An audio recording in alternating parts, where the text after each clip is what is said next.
రామ్ టాక్కి తిరిగి స్వాగతం. పవన్ కళ్యాణ్ ఢిల్లీ యాత్రలో ఓ పెద్ద హైలైట్ ఏదన్నా ఉందంటే నా దృష్టిలో ఇండియా టుడేతో జరిపినటువంటి ఇంటర్వ్యూ. యాంకర్ అక్షిత నందగోపాల్, ఆవిడ తెలుగు అమ్మాయే. అక్షిత నందగోపాలతోటి దాదాపు 45 నిమిషాలు జరిగినటువంటి ఇంటర్వ్యూ. నాకు తెలిసి ఇటీవల కాలంలో జాతీయ మీడియాలో పవన్ కళ్యాణ్ ఇంత పెద్ద ఇంటర్వ్యూ ఇంతకుముందు ఎప్పుడు జరపల. నాకు తెలిసి ఇదే మొదటిసారి. రెండోది, ఇదే రియల్గా చాలా మెచ్యూర్డ్గా, స్పష్టంగా, క్లారిటీ తోటి, అధికారిక అంటే ఎక్కడా కూడా ఇది లేకుండా చాలా స్పష్టంగా సమస్యలన్నింటినీ ఏకరువు పెడితే యాంకర్ అడిగిన వాటికి తొట్రుపడకుండా స్పష్టంగా చెప్పినటువంటి ఇంటర్వ్యూ. ఒక్కటి కాదండి, ఆవిడ చాలా ఇష్యూస్ టచ్ చేసింది. వివాదాస్పద ఇష్యూస్ కూడా టచ్ చేసింది. అయినా కూడా పవన్ కళ్యాణ్ మెచ్యూర్డ్ పాలిటీషియన్గా మారాడు అనటానికి ఈ ఇండియా టుడే ఇంటర్వ్యూ ప్రతి ఒక్కరిది చూడండి. ఇండియా టుడే ఛానల్ నేను ప్రమోట్ చేయట్లేదు. ఈ ఇంటర్వ్యూ పవన్ కళ్యాణ్తో జరిపినటువంటి ఇంటర్వ్యూ ప్రతి ఒక్కరూ చూడాల్సినటువంటి అవసరం. ఏది ఆయన కవర్ చేయలేదు. మీరు హిందూ అని చెప్పుకుంటున్నారంటే అవును, నేను హిందూ అనే చెప్పుకుంటున్నాను. తప్పే ఉంది. ఇది ఏ మతానికి వ్యతిరేకం కాదు. నా నా ధర్మాన్ని నేను పాటించేటప్పుడు దానికి గర్వపడాలని చెప్పుకున్నాడు. అదే దాని మీద చర్చ జరుగుతున్నప్పుడు కూడా హిందూ మతాన్ని విమర్శించే దాంట్లో కూడా ఆయన చెప్పింది ఏంటంటే డిబేట్ వేరు, డీమీనింగ్ వేరు. చాలా చాలా చాలా ఇంపార్టెంట్ పాయింట్ ఇది. చర్చ చేయటం వేరు, దాన్ని కించపరచటం వేరు. ఈ రెండిటికి చాలా తేడా ఉందని చెప్పి పవన్ కళ్యాణ్ చెప్పాడు. హిందూ మతం విషయంలో చర్చ జరగట్లేదు, కించపరుస్తున్నారు. ఇదండి ఆయన తేటతెల్లింది. ఎవరు ఇంతవరకు నాకైతే ఇది చాలా చాలా నచ్చింది ఆ పాయింట్ మాత్రం. Debate is different from demeaning.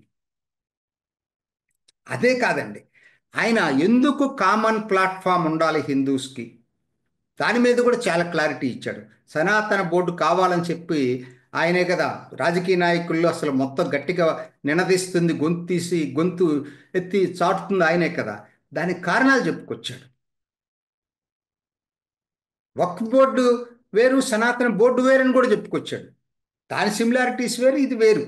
కాబట్టి దీని ఎందుకు కావాలో ఆయన సవివరంగా ఎక్స్ప్లెయిన్ చేయగలిగాడు. అట్లానే ఆలయాలపై కంట్రోల్ విషయం మీద అడిగినప్పుడు కూడా అదే చెప్పుకొచ్చాడు. ఆలయాలు మరి ఎందుకు ప్రభుత్వం చేతిలో ఉండాలి? ఆయన ప్రభుత్వంలో ఉప ముఖ్యమంత్రిగా ఉండి కూడా ఆయన చెప్పాడు, ఒక వయా మీడియాగా ఉండాలి, దీన్ని పూర్తి కంట్రోల్ ప్రభుత్వం చేతిలో ఉండకూడదు. కోర్స్ ప్రభుత్వ పర్యవేక్షణ ఉంటే ఉండొచ్చు, అది వేరే విషయం. అదే ఆయన ఇండైరెక్ట్గా ఆయన చెప్పింది, అది వయా మీడియాగా ఉండాలని చెప్పుకొచ్చాడు.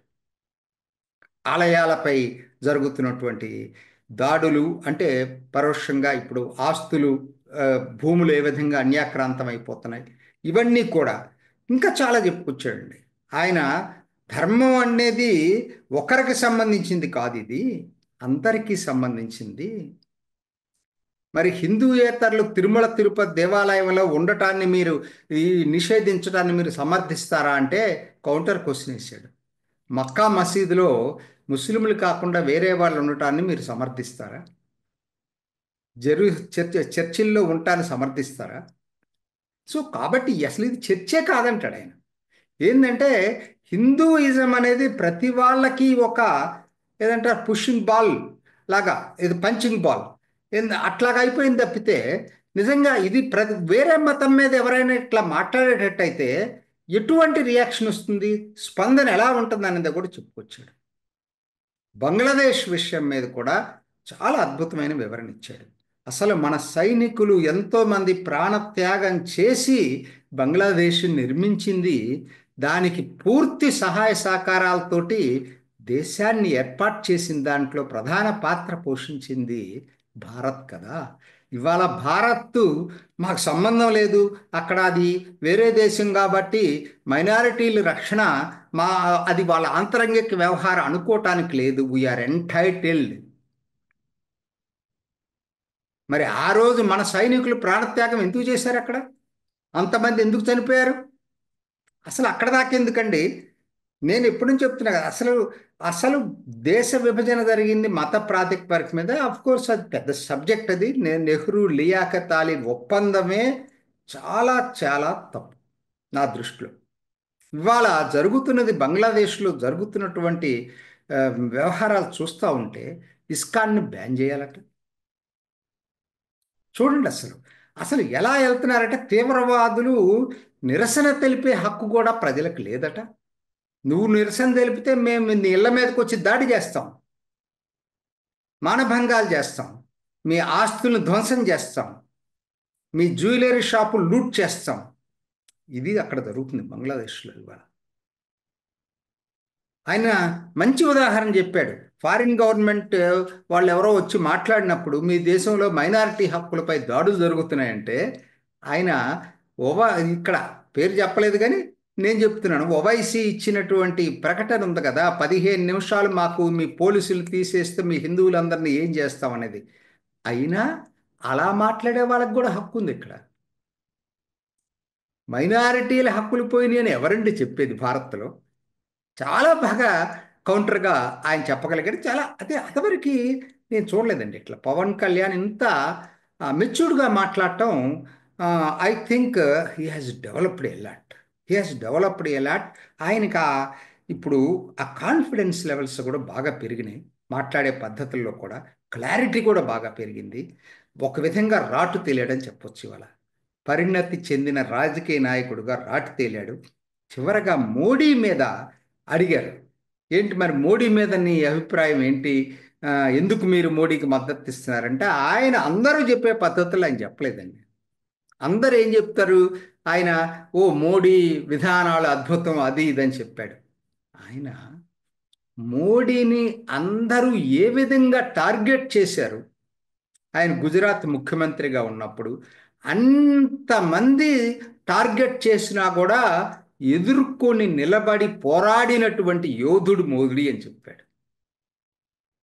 అటువంటి స్ట్రాంగ్ విల్ పవర్ ఉన్నటువంటి వ్యక్తి దేశానికి కావాలని చెప్పాడు. నాకేం పర్సనల్ ఇది అవసరాలుండి మోడీతో సపోర్ట్ చేయట్లేదు, ఈ దేశానికి మోడీ లాంటి నాయకుడు కావాలి కాబట్టి సపోర్ట్ చేస్తున్నానని చెప్పాడు. యోగిని గురించి ఎవరో క్వశ్చన్ వేశారు అక్కడే. యోగిని మరి ఇదంటే యోగి నాకు పోటీ లేదండి, యోగి ఆయన మఠాధిపతి, ఆయన చాలా ఇది, అసలు నాకు ఆయనకు పోటీ ఏముంది, నేను ఆయన చాలా గౌరవిస్తానని చెప్పుకొచ్చాడు. చాలా డిప్లొమాటిక్ కూడా ఆన్సర్స్ ఉన్నాయి. ఎందుకంటే ఆవిడ మీరు ప్రైమ్ మినిస్టర్ నెక్స్ట్ దీంట్లో మీరు కూడా ఉన్నారా అని అడిగితే అదే చెప్పుకొచ్చాడు. అసలు నేను అసలు యాక్టర్ని అవుతానని నేను అనుకోలేదు, ఒక రాజకీయ నాయకుడిని అవుతాను అనుకోలేదు, ఉప ముఖ్యమంత్రిని అవుతాను అనుకోలేదు. సో కాబట్టి ఇవన్నీ నాకు నచ్చిన పని నేను చేసుకుంటా వెళ్ళటమే నేను చేసేది అని చెప్పాడు. ఎందుకనో చాలామంది ఏంటంటే కొన్ని ఆ, చాలా ఆయన మీద ఏదో మాట్లాడుతూ ఉంటారు. వ్యక్తిగత విషయాలు అనవసరం అంటే మనకి. ఆయన ఇవాళ దేశం కోసం పరితపిస్తున్నాడు. సనాతన ధర్మ పరిరక్షకుడుగా మార్పు చెందాడు. తర్వాత నిజాయితీపై పోరాటం చేస్తున్నాడు. నిజాయితీ కోసం పోరాటం చేస్తున్నాడు. నిజాయితీపై కాదు, నిజాయితీ కోసం పోరాటం చేస్తున్నాడు. అవినీతిపై పోరాటం చేస్తున్నాడు.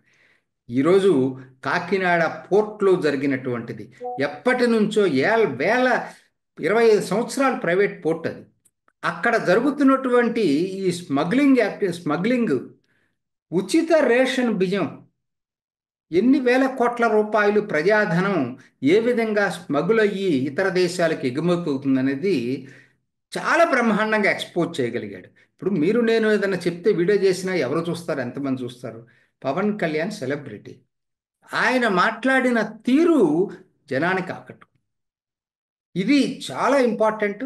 ఎందుకంటే అవినీతిపై పోరాటాన్ని కూడా సనాతన ధర్మ పరిరక్ష పోరాటంతో పాటు జత చేసి పవన్ కళ్యాణ్ ఇవాళ రాజకీయాలు నడుపుతున్నాడు. అందరం మద్దతు ఇద్దాం.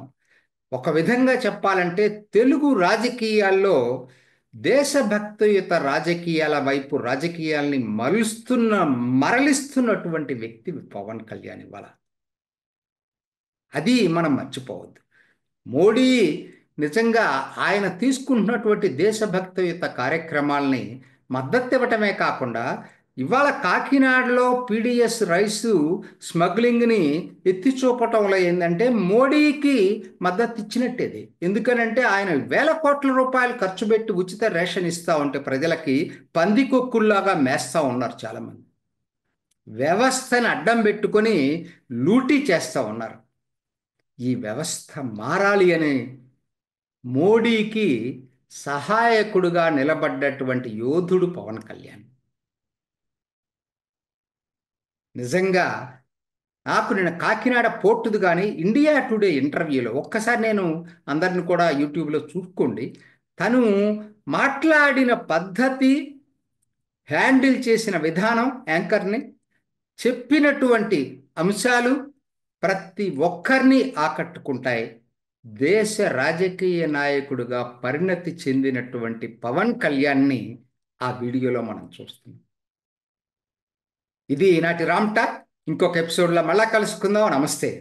చూసారు కదండి, మరి ఈ వీడియో కనుక మీకు నచ్చినట్లయితే ఒక లైక్ కొట్టేసి మీ అభిప్రాయాన్ని కూడా కామెంట్ బాక్స్లో తెలియజేస్తూ ఇలాంటి ఇంట్రెస్టింగ్ అప్డేట్స్ కోసం మా ఛానల్ని సబ్స్క్రైబ్ చేసుకోండి.